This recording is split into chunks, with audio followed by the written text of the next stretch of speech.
السلام علیکم سامعین، اکمل شہزاد گمن آپ کی خدمت میں حاضر ہے۔ جیسا کہ آپ جانتے ہیں کہ ہر سال اقوام متحدہ کے زیر اہتمام فلسطینیوں سے اظہار یکجہتی کا عالمی دن منایا جاتا ہے، تو آج بھی اسی دن کی مناسبت سے ہم آپ کی خدمت میں ایک خصوصی مذاکرہ پیش کر رہے ہیں۔ آج ہمارے اسٹوڈیوز میں جو شرکاء ہیں ان کا میں تعارف کرواتا چلوں۔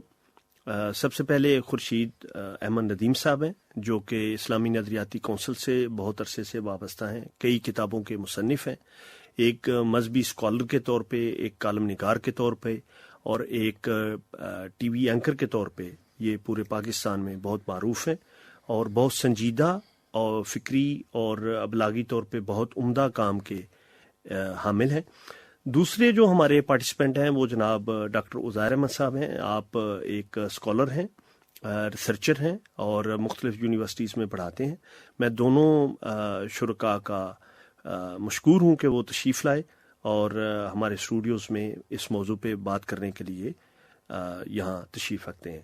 میں سب سے پہلے ڈاکٹر عزیر احمد صاحب سے سوال یہ کروں گا کہ فلسطین کے مسئلے کو سمجھنے کے لیے ہم اپنے سامعین کو کیا بتائیں گے کہ فلسطین کا مسئلہ ہے کیا اور یہ کس طرح پیدا ہوا اور اس کا پس منظر کیا ہے؟ تو ڈاکٹر صاحب ذرا ہمیں ہمارے سامعین کو بتائیے کہ اس کا پس منظر کیا ہے مسئلہ فلسطین کا، اور آج کے تناظر میں ہم اس کو کس طرح دیکھتے ہیں۔ بہت شکریہ اکمل شہزاد صاحب، آپ نے ہمیں دعوت دی۔ اور جہاں تک مسئلہ فلسطین کا تعلق ہے تو ہم اس کو من جملہ جو ہمارے مسلمانوں کے مسائل ہیں، ہم پورے ایک گلوب پر نظر دوڑاتے ہیں تو ہمیں مسئلہ کشمیر بھی نظر آتا ہے۔ اس کے بھی جو ہیں مضمرات، ان کو آپ ان سے جدا نہیں کر سکتے۔ آپ کو قبرص کا مسئلہ ماضی میں ملا مسلمانوں کے حوالے سے، ابھی حال ہی میں روہنگیا کے جو مسلمان ہیں، خاص طور پہ برما اور رنگون کا جو معاملہ تھا وہ بھی موجود تھا۔ تو اگر ان کو دیکھیں اور اس کے علاوہ بھی اگر آپ نظر دوڑائیں تو سوڈان کے اندر بھی یہ معاملہ آیا۔ اس کے بعد ابھی جب عرب ممالک جتنے بھی ہیں، خاص طور پہ مشرق وسطیٰ کے، انہوں نے بھی جو یہ جنگ و جدل کا ماحول دیکھا تو اس میں بھی زیادہ تر جو معاملات ہوئے وہ مسلمانوں کی ڈسپلیسمنٹ ہوئی، خواہ وہ شام کے لوگ ہوں، عراق کے ہوں، یا ماضی میں ایران کے ساتھ بھی یہ معاملات رہے۔ تو اصل میں جو معاملہ ہے وہ ہے کہ مسلمانوں کو اپنا وطن چاہیے، اور وطن آپ کو پتہ ہے کہ جو بھی قوم ہے وہ کسی نہ کسی وطن سے منسلک ہے، اور یہ نیشن سٹیٹ کا کانسیپٹ ہے۔ اور ہمارے دنیا میں کچھ قومیں ایسی بھی ہیں جن کی اقوام موجود ہیں لیکن ان کے وطن موجود نہیں ہیں، اور اس میں کرد جو ہے یہ ایک ایسی ایتھنیسٹی ہے کہ جو 3-4 ممالک میں موجود ہے، ترکی میں بھی ہیں، قبرص میں بھی ہیں، عراق میں بھی ہیں، لیکن ان کا بھی وطن نہیں ہے۔ تو وطن جو ہے وہ کسی قوم کے لیے بہت اہمیت رکھتا ہے۔ آپ جو بات کی آپ نے مسلمانوں کے حوالے سے، تو یہ جو پوسٹ سیکنڈ ورلڈ وار ہے، خاص طور پہ مسلمانوں کے لیے جو 2 عالمی جنگیں تھیں، وہ ان سے جڑے ہوئے بہت مسائل ہیں۔ اس سے پہلے یا اس کے اسی دوران جو ایک کلونیل لیول پہ ان قوموں کو، ان ملکوں کو غلام بنا کے رکھا گیا، اور جو مشرق وسطیٰ کی شکل اور حیت جو ہے تھی وہ بالکل تبدیل ہو گئی۔ اور اسی طرح جو تحریک خلافت ہمارے ہاں بہت زور و شور شروع ہوئی، تو جس طرح برصغیر کی اپنی آزادی ہے اور اس میں جو پاکستان کا مارد وجود میں آنا، تو اس سارے تناظر میں جو فلسطین کا معاملہ ہے یہ بھی غالباً انہی دنوں میں یہ سر اٹھا رہا تھا، اور وہاں کے مسلمان آہستہ آہستہ، اور بالخصوص فلسطین کے مسلمان جو تھے وہ ایک خاص ایک صورتحال کا شکار ہوئے۔ گو کہ اوورآل پوری دنیا میں بھی یہ معاملہ تھا، لیکن فلسطین کے حوالے سے یہ بڑا معاملہ وقت کے ساتھ ساتھ یہ اور گمبھیر ہوتا گیا۔ جی اس سارے معاملے میں اگر آپ پچھلی صدی دیکھیں تو 19ویں صدی جب بیتتی اور 20ویں صدی کا آغاز ہوتا ہے تو بہت ساری تیزی سے چیزیں جو ہے عالمی افق پر بدلتی ہیں۔ 1906 میں آپ کو مسلم لیگ کا قیام ملتا ہے، جب آپ دیکھتے ہیں کہ کانگریس جو ہے وہ آپ کے حقوق کی حفاظت نہیں کر پا رہی ہے، تو آپ کو 1906 میں خیال آتا ہے کہ مسلمانوں کی بھی ایک نمائندہ جماعت ہونی چاہیے۔ اچھا، جب آگے آپ چلتے ہیں تو 1914 میں آپ کی آ جاتی ہے فرسٹ ورلڈ وار۔ تو فرسٹ ورلڈ وار جب 4 سال چلتی ہے تو 4 سال میں واقعی جغرافیہ بھی بدلتا ہے، مختلف چھوٹے چھوٹے نئے ملک بھی وجود میں آتے ہیں اور اس کے بعد سیٹلمنٹس بھی ہوتی ہیں. لیگ آف نیشنز جو ہے وہ بنی, جیسے ہم جب بھی بات کرتے ہیں انٹرنیشنل ڈیز کی یو این کی, تو یو این جو ہے وہ تو بائی پروڈکٹ تھا سیکنڈ ورلڈ وار کا, تو لیگ آف نیشنز کی فیلئر کے بعد ہی یو این بنایا گیا تھا.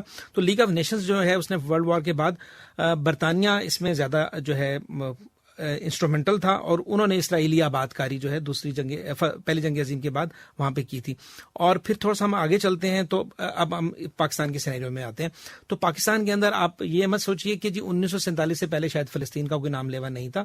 فلسطین کا معاملہ ہم اگر ریسنٹ پاس میں دیکھیں تو آپ کو یاسر عرفات نظر آتے ہیں, حنان اشراوی نظر آتی ہیں, باقی اور بھی, اور حماس کا نام ہم سنتے ہیں, پی ایل او کا نام سنتے ہیں, درمیان میں ایک تحریک انتفاضہ کے نام سے بھی آپ 90s میں دیکھتے رہے. لیلا خالد ہمارے ہاں بہت معروف رہی, جی ایک فریڈم فائٹر کے طور جی لیلا خالد بالکل فریڈم فائٹر کے طور پہ معروف رہی. اور اگر ہم لکھاریوں میں دیکھیں یا دانشوروں میں دیکھیں تو ایڈورڈ سعید بہت بڑا نام ہے, بہت بڑی آواز تھی.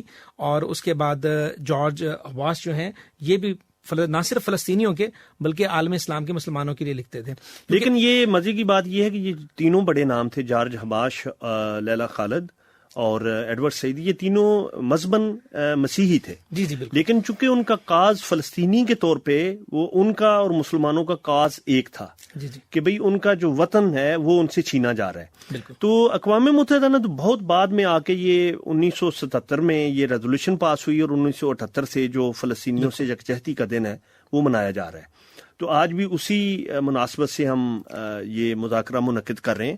تو میں خورشید ندیم صاحب سے پوچھنا چاہوں گا, مسلمانوں کی تو بہت سینسٹیوٹی ہے اس حوالے سے کہ وہ قبلہ اول بھی ہے اور پیغمبروں کی سرزمین ہے. تو آج کے اس دور میں جو سینیریو بنتا ہے اس میں ماضی میں رہنے کی بجائے کیا اس میں کوئی اس کا سولوشن آپ دیکھتے ہیں کہ کسی اس آج کے دور کے کو سامنے رکھتے ہوئے ہم اس کا کوئی سولوشن بھی ڈھونڈ سکتے ہیں؟ تھوڑا سا ایک عالمی سطح کا جو پس منظر ہے, میں ابھی اس پہ دو باتیں کہہ کے اس کو حالات حاضرہ سے جوڑتا ہوں.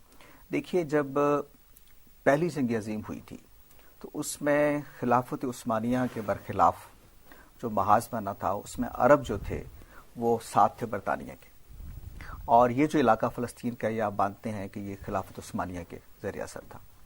تو جب جنگ ہوئی تھی پہلی جنگ عظیم, تو اس میں برطانیہ نے یہ وعدہ کیا تھا عربوں کے ساتھ کہ وہ ان کے سارے علاقوں کو آزاد کر دیں گے. اس بنیاد پر عربوں نے خلافت عثمانیہ کے خلاف انگریزوں کا ساتھ دیا. لیکن جب جنگ ختم ہوئی تو اس جو نئی ارینجمنٹ ہوئی اس میں فلسطین کا علاقہ برطانیہ کے حوالے کر دیا گیا. اور عالمی قوتیں آپ جانتے ہیں کہ اس وقت خلافت عثمانیہ ختم ہو رہی تھی, برطانیہ کا بھی عالمی اقتدار ختم ہو رہا تھا. تو انہوں نے جو نئی ارینجمنٹ کی تھی لیگ آف نیشنز کے عنوان سے, اس ارینجمنٹ کے تحت فلسطین کو برطانیہ کے حوالے کر دیا گیا. برطانیہ نے یہ کیا کہ ساری دنیا سے یہودیوں کو جمع کر کے وہاں ایک یہودی اسٹیٹ کی بنیاد رکھنے کی کوشش کی. یہ تھا وہ تنازع کی بنیادی اساس جس کی وجہ سے وہاں کے جو مقامی فلسطینی تھے, جس میں مسلمان بھی تھے, مسیحی بھی تھے, یہودی بھی تھے, سب نے یہ موقف اختیار کیا کہ یہ جو باہر سے آپ آ کے یہاں بات کروا رہے ہیں یہ مقامی لوگوں کی حق تلفی. تو وہاں سے گویا آپ یوں سمجھے کہ ڈسپیوٹ پیدا ہوا کہ آپ نے باہر سے آ کے وہاں یہودی آباد کیے, اور ایک مذہب کی بنیاد پر, عام طور پہ کہتے ہیں نا کہ یہ اس وقت نیشن اسٹیٹ کی بات ہو رہی تھی, لیکن مذہب کی بنیاد پر آپ نے پہلے ایک ریاست کی بنیاد رکھوائی. اس کے بعد آپ کو پتا ہے 48 میں پھر لڑائی ہوئی, اور اس کے بعد اسرائیل نے پھر باقی 67 کی وار میں بہت سارے ان علاقوں پر بھی قبضہ کر لیا جو اقوام متحدہ کی اس ترتیب کے اعتبار سے بھی فلسطین کا حصہ, ان کا اسرائیل کا حصہ نہیں تھے. یعنی یہ جو غزہ کی پٹی کا جو سارا ایشو ہے, گولان کی پہاڑیوں کا ہے, اردن کے علاقے کا ہے, یہ سارے کا سارا اس وقت انہوں نے 67 کی وار میں پھر قبضہ کر لیا. تو یہ اصل میں وہ پس منظر ہے جس سے ہمارا جو ہے مسئلہ دو چیزوں سے مشترکہ طور پہ پیدا ہوا. ایک ہماری کمزوری سے, یعنی جب خلافت عثمانیہ کے خلاف عرب انگریزوں کے ساتھ کھڑے تھے تو مسلمانوں کے درمیان ایک بڑے اختلاف کی نشاندہی کر رہا ہے. دوسرا, عالمی قوتوں کی پلاننگ, یہ جو ورلڈ وار کے بعد ایک نیا جو ارینجمنٹ ہو رہا تھا عالمی, اس کے تحت یہ دو بنیادی اسباب تھے جس نے کشمیر کے مسئلے کی بھی بنیاد رکھی, اور اسی نے فلسطین کے مسئلے کو ایک مسئلہ بنا کے پیش کیا. چنانچہ آپ دیکھتے ہیں کہ اس کے بعد یہ جو 2 اسٹیٹ تھیوری ہے یہ اس وقت پیش کی گئی تھی کہ ایک طرف فلسطین کی ریاست ہوگی, ساتھ اسرائیل کی ریاست ہوگی, جیوش یعنی یہودی ریاست ہوگی. علامہ اقبال نے بھی اس کو ریجیکٹ کر دیا تھا, اس وقت مسلمانوں نے بھی ریجیکٹ کر دیا تھا, اور عربوں نے بھی کر دیا تھا. لیکن بات یہ ہوئی کہ پھر عرب جو ہیں وہ اس پہ قائم نہیں رہ سکے, اس کمٹمنٹ پہ. تو آپ کو پتا ہے کہ یاسر عرفات اور باقی لوگوں سے جدوجہد کرتے کرتے آخر جو آ کے اوسلو تک آ کے بات چلے گی. کمزوری کی آپ کی صورت یہ ہوئی کہ آپ نے کہا کہ اچھا چلیں ایک میئر شپ ہی ہمیں دے دیں, لیکن ایک 2 نیشن ایک تھیوری جو ہے یہ 2 نیشن سولوشن کو قبول کر لیا گیا. یہ بنیادی چیز بڑی اہم تھی جس کو اگر ہم آج کے تناظر میں عصری تناظر میں دیکھیں اس وقت کیا تھا. ایک طرف فلسطین کی ریاست تھی, دوسری طرف اسرائیل کی ریاست تھی, اور یہ یروشلم جو ہے وہ ایک آزاد علاقہ تھا. یہ ارینجمنٹ تھی بیسک. لیکن ہم نے اس وقت کہا, مسلمانوں کا یہ تھا کہ ہم کوئی اسرائیل کے وجود کو سرے سے تسلیم نہیں کرتے. لیکن ہماری کمزوریوں کا نتیجہ یہ نکلا کہ ایک وقت آیا کہ ہم نے ایک فلسطینی اتھارٹی کے نام سے ایک میئرشپ قبول کر لی اس سارے معاملے میں. اور اب آپ دیکھ رہے ہیں کہ اس وقت جو رجحان ہے دنیا میں, خود عالمی سطح پہ اور مسلمانوں کے اندر, عرب ممالک نے اسرائیل کو قبول کرنے کے لیے ایک پالیسی اختیار کر لی ہے. آپ جانتے ہیں کھل گئے ان کے آپ درمیان تعلقات شروع ہو گئے, عرب امارات کے تعلقات شروع ہو گئے, اور ظاہر ہے کہ یہ سعودی عرب کی حمایت کے بغیر ممکن نہیں تھا. بالکل. تو یہ ایک کمزوری کی پوری تاریخ ہے جو ہمیں یہاں لے آئی ہے کہ اب فلسطین کے مسئلے پر وہ جو ایون صدر کلنٹن نے بھی یہ جو سولوشن دیا تھا کہ اب ہمیں وہ بیسٹ سولوشن لگتا ہے 2 نیشن سولوشن جو تھا کہ آپ یروشلم کو آزاد علاقہ قرار دے دیں. یہ فلسطین کی جو ریاست جو 48 کے اقوام متحدہ کے اس سولوشن کے مطابق ان کا حق بنتا تھا وہ ان کو دیں. یعنی 67 کی وار میں جن جن علاقوں پر اسرائیل نے قبضہ کیا وہ واپس جائے, اس کو چھوڑے, اور ان حدود میں قید ہو جائے جو 48 میں اس کے لیے طے کی گئی تھی. عالمی قانون تو یہی کہتا ہے نا کہ جنگ میں اگر کوئی علاقے وہ آپ کا حصہ نہیں ہے. جی, اور اس میں اقوام متحدہ کی بے شمار قراردادیں موجود ہیں, اور آپ جانتے ہیں کہ ناجائز جو آبادیات کی ہیں وہاں پہ اسرائیل نے ان علاقوں پہ جو مقبوضہ علاقے ہیں وہاں پہ یہودیوں کو آ کے آباد کیا, ان کی سیٹلمنٹ کی, تو یوں وہ سارے علاقے پہ انہوں نے قبضہ کر لیا اور اس کو اپنا حصہ بنا لیا. تو اب ہم یہاں پہنچے ہیں کہ ہم کہتے ہیں کہ اس وقت بھی اگر 2 نیشن سولوشن کو قبول کر لیا جائے تو یہ بھی بیسٹ ہے. لیکن صورتحال یہ ہے کہ اب اس کی طرف بھی صورتحال آگے نہیں بڑھ رہی اور ہم بہت پیچھے جا رہے ہیں. جی عزیر صاحب, میں آپ سے پھر یہ پوچھنا چاہوں گا کہ آج کے تناظر میں اگر ہم, جیسے کہ خورشید ندیم صاحب نے بھی اس کا پس منظر ہمیں بتایا اور آپ نے اپنی طریقے سے بتایا, تو کیا ہم کسی شکل میں یہ پاسبلٹی نہیں ہے کہ فلسطینیوں کے لیے کوئی ان کا ایک ملک بھی انہیں ملے اور عالم اسلام میں بھی ایک کوئی تھوڑا سا امن چین کو تھوڑا سا, یعنی سیاست میں گیو اینڈ ٹیک ہوتا ہے, تو اس حوالے سے آپ کیا کہنا چاہیں گے؟ دیکھیے جی, ہم عالمی یوم امن کی بات بھی کرتے ہیں ہر سال, ہم انسانی حقوق کے عالمی دن کی بھی بات کرتے ہیں UN کے حوالے سے. آج بھی ہم یہ گفتگو کر رہے ہیں. دنیا کی جتنی بھی بڑی جنگیں ہیں, گاؤں کے جتنے بھی فساد ہیں, ان کا معاملہ کہیں نہ کہیں پنچایت پر, میز پر, ٹیبل پر اور گفت و شنید اور مذاکرات سے ہی حل ہوتا ہے. یہ بات بالکل صحیح ہے کہ جہاں جہاں پر, لیکن باقی کے حصہ بقدر جسہ ملنا چاہیے. آپ اگر فلسطین کے علاقے کے اندر اسرائیل کی آبادکاری رکھتے ہیں تو اس سے ڈیفینیٹلی حق تلفی ہوگی, اور حق تلفی جو ہے اسی کی وجہ سے آپ کی احساس محرومی پیدا ہوتا ہے, اور احساس محرومی جو ہے وہ بعد میں جو ہے رنگ پکڑتا ہے اور جس کو دہشت گردی تک آپ لے جاتے ہیں. کیونکہ استعماری طاقتیں جتنی بھی ہیں وہ جہاں جہاں مسلمانوں نے اپنے حق کے لیے آواز اٹھائی ہے انہوں نے اس کا نام بدلا ہے. خواہ وہ حماس ہو, بعد میں کبھی وہ القاعدہ پر الزام لگایا جاتا ہے, کبھی طالبان پہ الزام لگایا جاتا ہے, کبھی داعش کا نام لیا جاتا ہے. تو کہیں نہ کہیں پر وہ حق تلفی جو جہاں پہ ہوتی ہے, محرومی ہوتی ہے, وہاں سے اس کا رد عمل شروع ہوتا ہے. اب جب ہم فلسطین کی بات کرتے ہیں تو فلسطین کی ذرا ماضی میں نظر دوڑائیں تو پاکستان کے قیام سے قبل مفتی امین الحسینی صاحب جو ہیں وہ بہت سرکردہ رہنما تھے اور مفتی اعظم تھے فلسطین کے. فلسطین کے مفتی اعظم تھے مفتی امین الحسینی, اور ان کی نہ صرف علامہ اقبال سے ملاقاتیں ہیں یروشلم میں, کیونکہ جب بھی علامہ اقبال کو جب اتفاق ہوا وہاں جانے کا تو ان کی ملاقات ہوئی, اور اس کے علاوہ ان کی وفود کا آنا جانا اور خطوط بھی ان کے موجود ہیں جو قائد اعظم کے ساتھ ہیں. اچھا, نہ صرف یہ کہ آل انڈیا مسلم لیگ جو ہے جب بھی بات کرتی تھی کشمیر کی اور پاکستان کی اور مسلم علاقوں کی, تو وہاں پر فلسطین کے حوالے سے بھی ایک قرارداد پیش کی جاتی تھی, اور 12 سال تک یوم فلسطین آل انڈیا مسلم لیگ مناتی رہی. بلکہ 23 مارچ 1940 میں کہا جاتا ہے کہ قرارداد لاہور جب پاس ہوئی تو اس سے پہلے فلسطین کے حوالے سے بھی قرارداد جو ہے وہ منظور کی گئی. ایک شک اس کی بھی موجود ہے. تو قائد اعظم نے ایک فنڈ بھی بنایا اور اس فنڈ کی جو رقوم اکٹھی ہوئی, آپ کو پتا ہے کہ پاکستان کا ہمیشہ مسلم امہ کے لیے کردار رہا ہے. تحریک خلافت کے اندر بھی خواتین نے اپنا زیور تک بیچا, جو کہ ترکی کے لوگ آج بھی یاد کرتے ہیں. اگر طیبہ اردگان بھی آتے ہیں اور وہ آ کے بات کرتے ہیں تو انہیں تحریک خلافت کی بات یاد ہے. اچھا, ایک اور جو بڑی اچھی بات یہ ہے کہ پاکستان میں حکومت خواہ فوجی ہو, غیر فوجی ہو, جمہوری ہو, کسی طرح کی بھی حکومت ہو, تو ہمیشہ قائد اعظم سے لے کے آج تک جو پاکستان کا موقف, اصولی موقف ہے, وہ ہمیشہ ایک سا رہا ہے فلسطین کے حوالے سے. جی بالکل درست فرما رہے ہیں. قائد اعظم سے لے کر اس کے بعد آپ آتے ہیں ہماری جو جمہوری حکومتیں ہوں یا باقی عامر حکومتیں ہوں, ضیاء دور کے اندر بھی فلسطین کے ساتھ ہم بہت زیادہ جڑے رہے. میں اس میں پاکستان کے حوالے سے ذرا پہلے ماضی کی بات, پھر 1974 کی جو OIC کی سیکنڈ کانفرنس ہے وہ بھی بہت امپورٹنٹ ہے, اس پہ بھی ہم بات کریں, وہ ضروری ہے. قائد اعظم جو تھے انہوں نے بہت زیادہ جو ہے امداد بھیجی مفتی صاحب کو. اچھا, مفتی صاحب کے ساتھ جو باقی طاقتیں ہیں وہ ان سے نالاں کیوں تھیں؟ کیونکہ مفتی صاحب کی تھوڑی سی الائنمنٹ جرمنی کے ساتھ تھی. جرمن ریڈیو جو ہے وہ ان کو بہت زیادہ, وائس آف جرمنی ہے وہ ان کو پروپیگیشن بھی دیتا تھا, ان کی آواز جو ہے دنیا تک پہنچاتا تھا. اس وجہ سے تو ظاہر ہے جو انگریز تھے ان کو بڑی تکلیف تھی, تو انہوں نے اس وقت انہیں ایک دہشت گرد قرار دیا تھا, کیونکہ امریکہ اور برطانیہ کا اتحاد جو ہے وہ پرانا ہے. تو لیکن قائد اعظم جو تھے وہ ان کے ساتھ تھے. پھر ایک واقعہ ایسا ہوتا ہے کہ وہ مفتی صاحب پاکستان بھی آتے ہیں.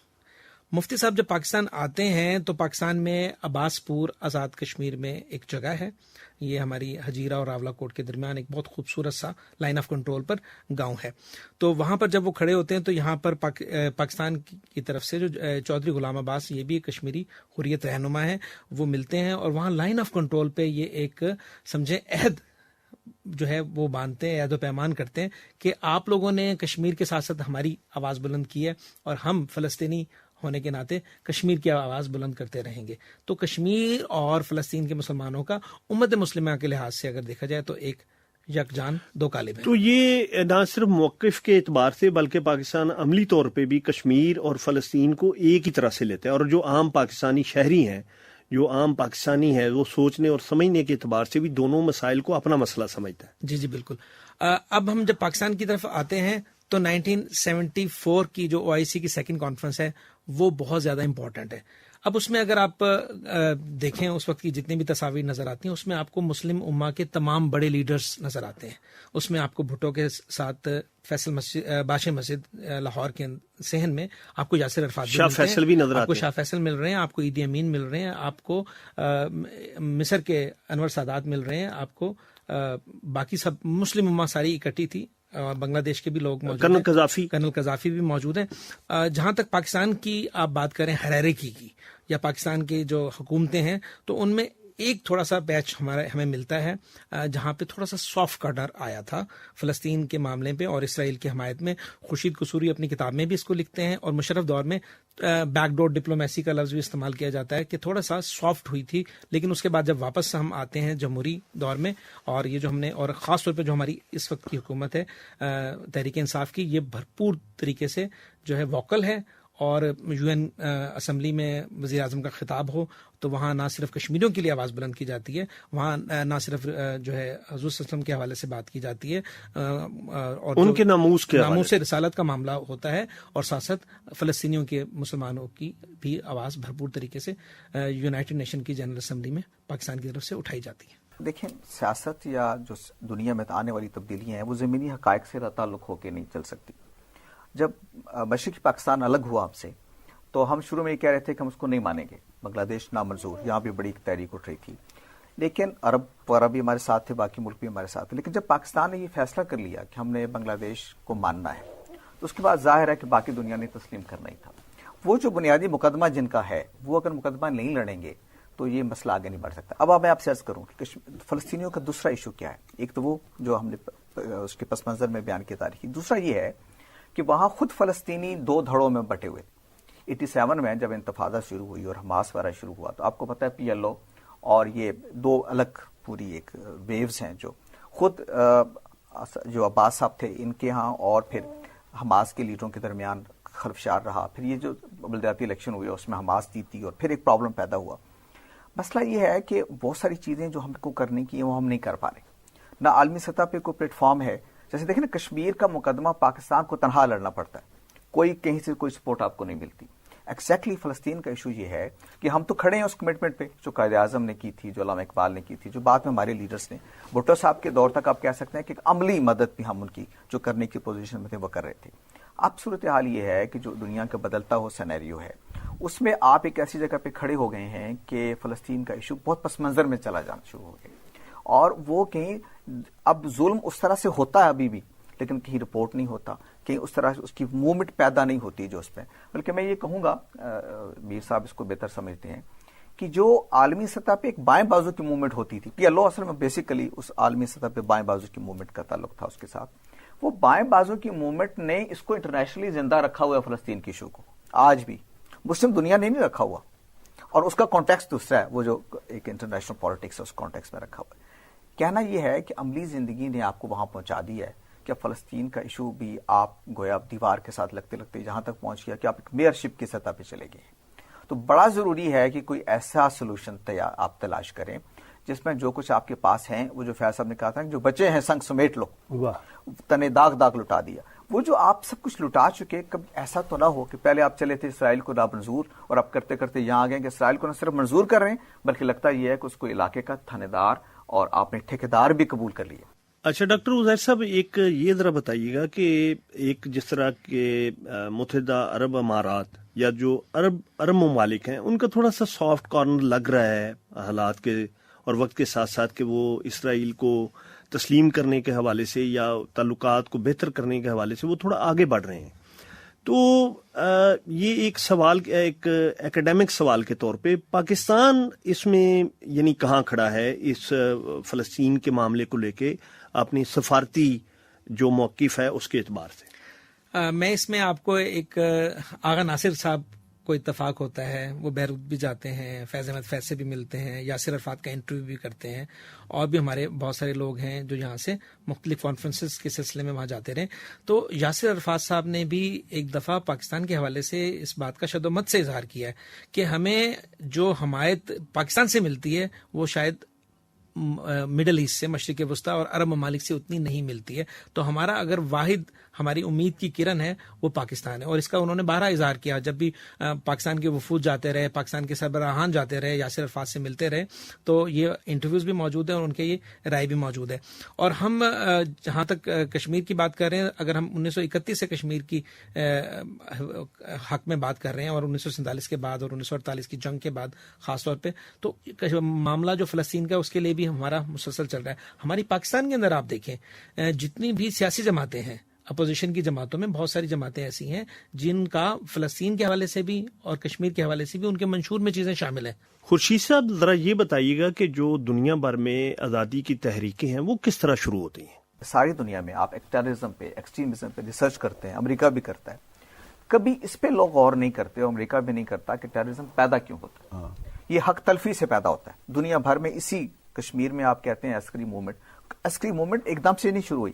آپ دیکھیں یہ 65 میں قراردادیں آئیں آپ کی، اور 89 میں آ کے عسکری موومنٹ شروع ہوئی. اس کا مطلب یہ کہ اتنا عرصہ ایک پولیٹیکل سولوشن کے لیے انتظار کیا کشمیریوں نے، نہیں آپ نے دیا. پھر انہوں نے وہی جو میر صاحب کہہ رہے ہیں کہ جذبہ کہ اچھا ٹھیک ہے میرا تو کچھ نہیں بنتا، آپ کا بھی میں کچھ نہیں چھوڑوں گا. اس مائنڈ سیٹ کی طرف آپ لے جاتے ہیں. یہ مائنڈ سیٹ پازیٹیو نہیں ہے بدقسمتی سے، اور بیسیکلی یہ کسی ایک خطے میں، یہ ایک پاکٹ میں محدود نہیں رہتا، وہ یہ ٹریول کرتا ہے. اسی لیے یہ ایک عالمگیر قوت جس کو آپ ٹیررزم سو کالڈ کہتے ہیں یا ایکسٹریمزم کہتے ہیں، اس کی اساسات اصل میں حق تلفی پہ رکھی جاتی ہیں. جو عالمی قوت، میں نے مجھے اتفاق ہوا، میں 9/11 پہ اب جتنے انالیسس پڑھیں، سب سے پہلے وہ کمیشن بنا تھا جس میں ریپبلکنز اور ڈیموکریٹس دونوں تھے، پارلیمنٹ کے ممبر، ان کی رپورٹ آئی تھی. ساری رپورٹس میں سید قطب، ابن تیمیہ تک سب چیزیں کھنگال ماری انہوں نے. یہ نہیں اس میں فیکٹر آیا کہ ہماری اپنی طرف سے جو اس میں حق تلفی کی بنیاد ہم نے رکھی، یہ سبب بن رہی ہے اس سارے المیے کی. آج بھی جب انالیسز ہوتا ہے، آپ ہنٹنگٹن کی کتاب اٹھا کے دیکھ لیں، ایون اس کا کسنجر کے انالیسز دیکھ لیں، کہیں یہ نہیں آتا کہ بھئی دنیا میں جب آپ حق تلفی کرتے ہیں لوگوں کے، یہ جو رائٹ آف سیلف ڈٹرمنیشن ہے یہ کو متحدہ نے مانا ہوا ہے، اس کو دنیا مانتی ہے. وہ اب نہ کشمیریوں کو دینے کے لیے تیار ہے، نہ فلسطینیوں کو دینے کے لیے تیار ہے.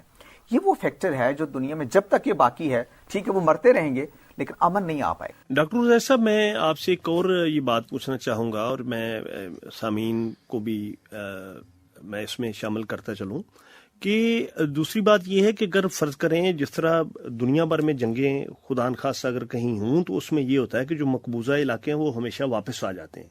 لیکن آپ یہ دیکھیں جو عرب اسرائیل وار ہوئی اس میں نہ صرف پاکستانیوں نے تو اپنا رول بہت عمدگی کے ساتھ، خاص طور پہ پائلٹس نے ان کے کئی طیارے اسرائیل کے گرائے اور بہت ان کا کردار ہیروئک رہا اور ان کو بڑے اچھے لفظوں میں یاد کیا جاتا ہے. تو پاکستان نے تو اپنا رول، کردار بہت اچھے طریقے سے ادا کیا. لیکن اب یہ صورتحال یہ ہے کہ جو ان کو نہ تو وہ مقبوضہ علاقے واپس کیے گئے فلسطین کو، اور دوسرا یہ کہ اگر وہ اس کو اسرائیل کو کسی طرح یہ شکل بنے تسلیم کرنے کی بھی، تو پہلے تو وہ علاقے واپس ہوں، اور پھر ابھی جو جس طرح غزہ کی پٹی جو ایک سٹیپ ہے چھوٹی سی، اس میں ان کو محدود کر دیا گیا ہے اور ان کو بنیادی ان کے حقوق سے محروم رکھا گیا اوور آل فلسطینیوں کو، تو وہ تو میرے خیال میں قابل قبول حل نہیں ہے کہ آپ ان کو ایک یعنی میئر شپ اور ایک میئر کی حیثیت سے ایک چھوٹے سے شہر یا چھوٹے سے علاقے یا چھوٹے مطلب ان کو بالکل محدود کر دیا جائے اور دیوار کے ساتھ لگا دیا جائے، تو اس طرح جو عالمی امن ہے وہ متاثر نہیں ہوگا؟ جی میں اس میں بالکل، آپ کا سوال بہت شاندار، میں اس میں ایک چھوٹی سی مثال آپ کو دینا چاہتا ہوں. اگر ہم بات کرتے ہیں UK کی، یونائٹڈ کنگڈم کی، تو یونائٹڈ کنگڈم میں آپ کے 4 بڑے علاقے شامل ہیں، ٹھیک ہے جی. اس میں ویلز شامل ہے، اس میں انگلینڈ شامل ہے، اس میں اسکاٹ لینڈ شامل ہے، اور اس میں آئرلینڈ شامل ہے، اور آئرلینڈ کا بھی ناردرن آئرلینڈ کا. اب آپ یہ دیکھیے، اگر آپ اس پورے جزیرے کے اندر تھوڑی سی جگہ انگلینڈ کو دی گئی ہے اور باقی سارا آئرلینڈ موجود ہے اور وہ انڈیپینڈنٹ کنٹری ہے، وہاں پر بھی تو سیٹلمنٹ ہوئی ہے نا. بالکل صحیح. وہاں بھی ان کو علاقہ بدستور برطانیہ کو دیا گیا ہے اور وہاں پر بالکل امن ہے. اور جس طرح اسکاٹ لینڈ کو بھی ایک اس کی آئیڈینٹی تسلیم کی گئی ہے. جی بالکل، اسکاٹش اپنے آپ کو انگلینڈ سے جدا مانتے ہیں اور ان کی اپنی ایک ایتھنیسٹی ہے. اور ویلش جو ہیں، ویلز والے، وہ ٹھیک ہے یونائٹڈ کنگڈم کا حصہ ہیں، لیکن ان کی اپنی اپنی آئیڈینٹیز ہیں. تو وہی ماڈل اگر دیکھا جائے تو یہاں کیوں نہیں استعمال ہو سکتا؟ پروگرام کے آخر میں ڈاکٹر عزیر احمد صاحب اور خورشید احمد ندیم صاحب، میں آپ سے یہ گزارش کروں گا کہ آپ اس مذاکرے کو کس طرح کنکلوڈ کریں گے؟ جی جب ہم UNO کی بات کرتے ہیں تو UNO 200 سے زائد ممالک جو ہیں، جو اس کے ممبر کنٹریز ہیں، ان کی بات کر رہی ہے. جب ہم OIC کی بات کر رہے ہیں تو پھر ہم تھوڑے سے محدود ہوتے ہیں اور ہم اپنے اسلامی ممالک جو امت مسلمہ ہے اس کا کردار فعال بنانے کی بہت زیادہ ضرورت ہے. اور فلسطین کے معاملے پر جب آپ ماضی میں آپ رباط میں اکٹھے ہو رہے ہیں، آپ کاسا بلانکا میں اکٹھے ہو رہے ہیں، آپ طائف میں اکٹھے ہو رہے ہیں، یہ مختلف کانفرنسز چلتی آئی ہیں. لاہور کے اندر اتنی بڑی کانفرنس ہوتی ہے اور اس کے بعد کویت میں ہوتی ہے، لیکن اس کے بعد OIC کا کردار آپ کو محدود سے محدود تر ہوتا نظر آتا ہے. اور اس میں آپ کے اس تاثر اور اس کی بات کی بھی تائید کرتا ہوں کہ معیشت بھی بہت زیادہ انوالو ہے. عرب ممالک اگر ٹلٹ ہے مغرب کی طرف تو ان کے وہاں پر معاشی اور معاشرتی جو ہیں ان کے مفادات موجود ہیں، اسی طرح وائس ورسا. تو آج کل شاید مذہب سے معیشت بڑھ گئی ہے دنیا میں، اور کیپٹلزم کا دور ہے، تو ہر جگہ جہاں پر آپ کا مالی مفاد ہے تو وہاں پر آپ جا رہے ہیں. تو ہمیں مسلم امہ کے کردار کو OIC کے پلیٹ فارم پر سب کو مجتمع اور یکجا کرنے کے بعد اس آواز کو اٹھا کر اور اس کو پھر معیشت کا بھی دھکا لگانا چاہیے. آپ فلسطینیوں کو سپورٹ کریں. اگر اسرائیل کو سپورٹ ساری طرف سے مل رہی ہے، آپ یہ دیکھیں جوئش کی جو کمیونٹی ہے وہ کتنی ہے، لیکن وہ یونائٹڈ ہے. ہم ان سے جو ہے کئی فیصد زیادہ ہیں، لیکن ہم اس طرح اکٹھے نہیں ہیں. تو ہمیں ایک آواز بن کر ان کے حقوق کو بچانا چاہیے. جی خورشید صاحب، دیکھیے وہی بات کہ دنیا جہاں کھڑی ہوتی ہے وہ اس منظر کو آپ نظر انداز نہیں کر پاتے. ایک اصولی سٹانس ہمیشہ رہنا چاہیے، اس لیے کہ دنیا سے اگر آئیڈیلزم ختم ہو جائے، اصول ختم ہو جائے تو پھر یہ تو زندگی بیکار ہو جائے. اصولی موقف ہمیشہ سامنے رہنا چاہیے، اس پہ بات کی جانی چاہیے. جو ظلم ہو رہا ہے کشمیر میں ہو رہا ہے یا فلسطین میں ہو رہا ہے، ہم چونکہ آج فلسطین پہ بات کر رہے ہیں تو اس کے لیے آواز اٹھانی چاہیے. لیکن بات وہی ہے کہ ہم نے بہت سارے سولوشنز کر کے دیکھے. جب تک آپ اسرائیل کے پیچھے پورے عالمی قوتیں ہیں، آپ کو معلوم ہے اس کو مادی قوت بھی فراہم کرتے ہیں، پولیٹیکل سپورٹ بھی فراہم کرتے ہیں. اقوام متحدہ کی بے شمار قراردادیں منظور ہوئیں لیکن کسی پر امپلیمنٹ نہیں ہوا، اس لیے کہ عالمی قوتیں پیچھے کھڑی ہیں. یہ ضرورت ہے کہ فلسطین کے ایشو پر، فلسطینیوں کے اصولی موقف پر آپ جو چین جیسے یا باقی اس طرح کے دوست ممالک ہیں ان کو بھی آمادہ کریں، سوویت یونین کو آمادہ کریں اس پہ کہ وہ اپنی پرانی پالیسی کو ریوزٹ کرے، دوبارہ سے اس کو زندہ کرے جو فلسطین کے بارے میں اس وقت ہی جب یاسر عرفات موجود تھے. تو ایک عالمی سطح پر ایک بڑا پریشر، میں سمجھتا ہوں بائیں بازو کے لوگ بھی اس وقت دنیا بھر میں اس ایشو کو اٹھاتے ہیں جتنی ان کی استطاعت ہے. تو اس کو ایک عالمگیر مسئلہ بنانے میں آپ دنیا کے سامنے ان مسائل کے بارے کے حوالے سے رکھیں کہ جس کو حل کیے بغیر دنیا میں امن نہیں آ سکتا. تو پاکستان کو ایک ڈپلومیٹک لڑائی اس سلسلے میں لڑنی چاہیے. عرب اگر دستبردار بھی ہو جائیں تو چین، سوویت یونین، سارے لوگوں کو، ترکی کو جمع کرنا چاہیے کہ آپ اقوام متحدہ سے لے کے OIC تک جو بھی پلیٹ فارم موجود ہیں اس میں اصولی موقف کو زندہ کریں اور فلسطینیوں کا جو حق خود ارادیت ہے، خود قوم کا اپنا حق اپنے وطن پر ایک رہنے والوں کا، اس کے لیے جو ہے ڈپلومیٹکلی پولیٹیکلی وہ آپ ضرور جاری رکھیں. پروگرام کے آخر میں جناب ڈاکٹر عزیر احمد صاحب اور خورشید ندیم صاحب، آپ دونوں کا بہت شکریہ ادا کرتا ہوں کہ آپ ہمارے اسٹوڈیوز میں تشریف لائے اور جو آج فلسطینیوں سے یکجہتی کا عالمی دن منایا جا رہا ہے اس حوالے سے گفتگو فرمائی۔ اس کے ساتھ ہی میزبان اور پروڈیوسر اکمل شہزاد گمن کو اجازت دیجیے۔ اللہ حافظ۔